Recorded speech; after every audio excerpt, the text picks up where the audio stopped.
आजच्या तरुण पिढीमध्ये झोपेच्या समस्या आहेत असं सांगणारे बरेच विद्यार्थी आपल्याला दिसतात की मला झोप येत नाही असं ते सांगत असतात. याच्यामध्ये मोबाईल हे एक मोठं कारण आहे.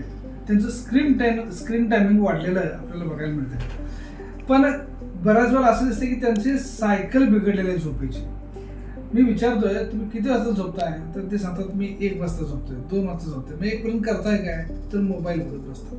मग सकाळी उठताय कितीला, तर 10 वाजता उठताय. याचा अर्थ 1 ते 10 त्यांची झोप सफिशियंट झालेली आहे.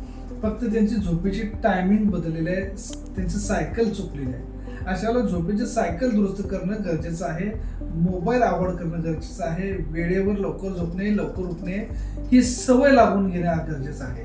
कारण लवकर झोपा आणि लवकर उठा अशी सवय लावणारी कुठली गोळी अवेलेबल नाही. तर स्वतःहून स्वतःला डेव्हलप करायला पाहिजे.